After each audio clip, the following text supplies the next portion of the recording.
Well, this is not a bad way to end 2018. Hey guys, welcome back to another movie review, and let's talk about Aquaman. So Aquaman is the newest installment in the world of DC. This time is directed by James Wan, most known for Insidious and The Conjuring. He is a very established horror director, and a lot of people would even call him the best horror directors working today.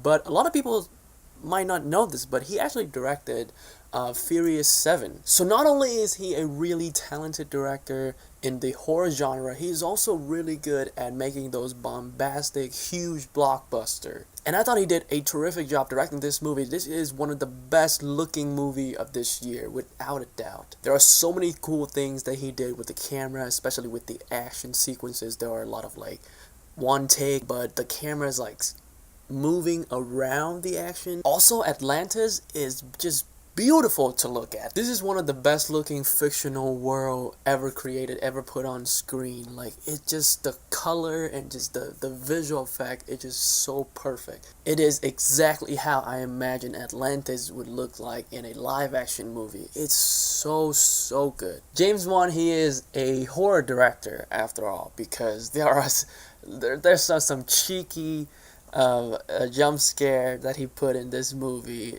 I think, just to troll the audience. There are so many explosions that came out of nowhere that just make you jump. It make my heart jump so fast. I was like, yo, James Wan, you need to chill, okay? I know you're a horror director, but you don't have to scare me like that, bro. Come on. There is a sequence where Aquaman and Mera is fighting against this almost sea zombie. I call them sea zombie. I know they are called the trench, but to describe them to the general audience, they're like zombies from the sea. It is full on horror. James Wan, he went full on horror mode for that sequence, and it's actually one of my favorite sequences of the movie. The visual of this movie is really great. I mean, there are a few de-aging effects that look pretty bad, actually, pretty noticeable.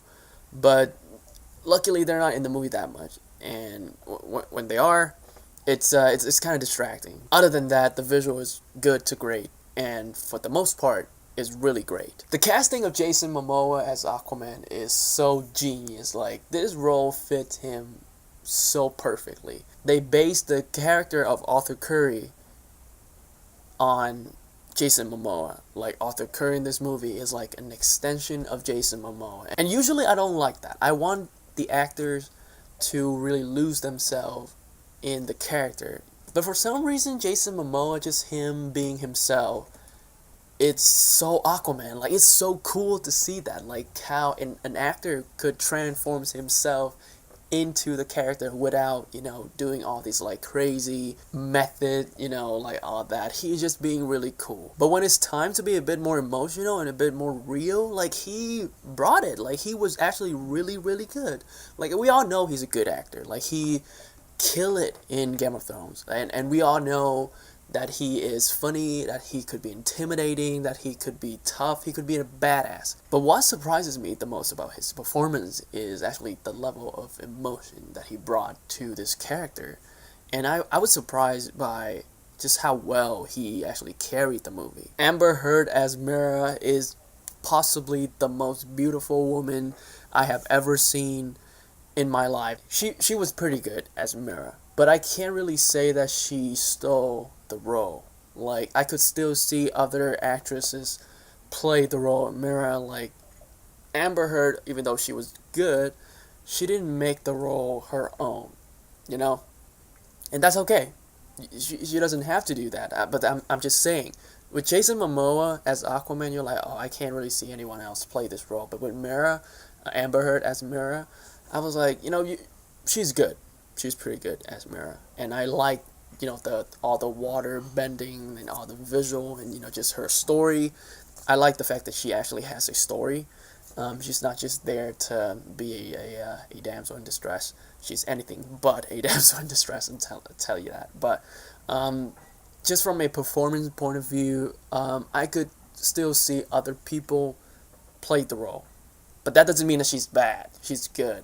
It's just that she didn't steal the show or anything like that. With this movie, Patrick Wilson and James Wan is once again team up in another movie universe.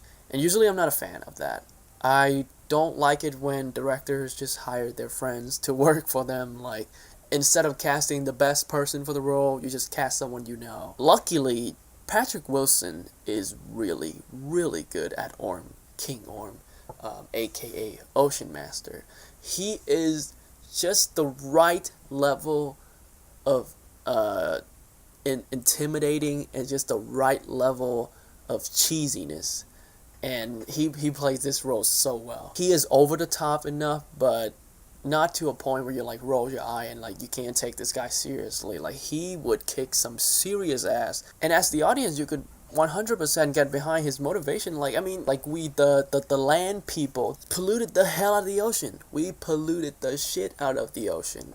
So if there's someone like Orm living in the ocean, he's gonna be pissed.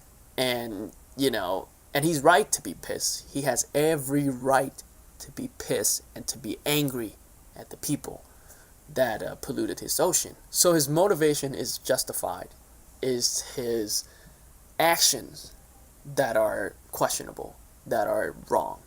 Like how he approaches the matter is problematic, and that where Aquaman comes in to stop him.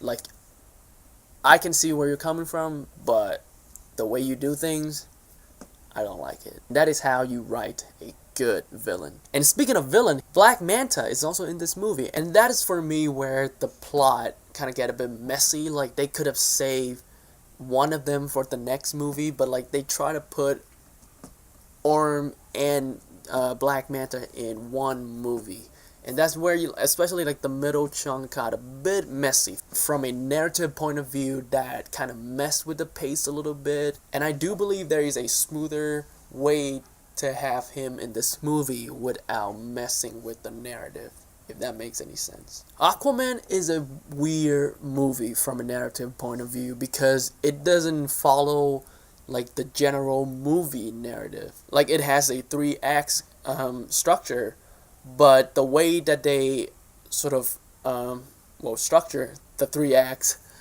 it's kind of weird. It's kind of like a video game almost. Like, you play as Aquaman, and you started out with a cutscene, and then you would complete certain quests, and then you go on certain adventures, and then and then you fight the final boss at the end of the movie. So it feels like a video game narrative more than a movie.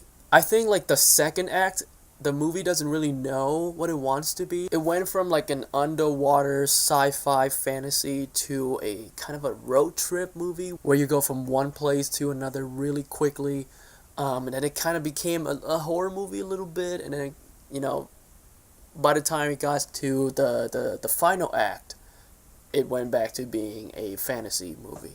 In the end, Aquaman is a really fun time in the movie theater. Jason Momoa is really great as Arthur Curry, and the supporting cast including Amber Heard, Willem Dafoe, and Patrick Wilson, they all did a really, really good job. For me, the second act got a bit messy, and from a narrative point of view, they struggled to balance all the storylines in the movie. But Aquaman is still a beautiful looking, really fun, great soundtrack. My god, forgot to mention that. Amazing score. The musical score, oh my god. And overall, a really good installment in the DC universe. I'm gonna give Aquaman an 8 out of 10. Hey guys, 2018 has been a really weird year for everyone, and let's hope that 2019 is gonna be better. Tomorrow for sure I will upload my top 10 list, worst and best, and hopefully we could end the year strong. If you got a chance to see Aquaman, let me know in the comment section how you feel about it. Did you like it? Did you not like it? And if you enjoy my review, hit the like button and subscribe if you want to see more reviews like this. With that being said, I'll see you soon.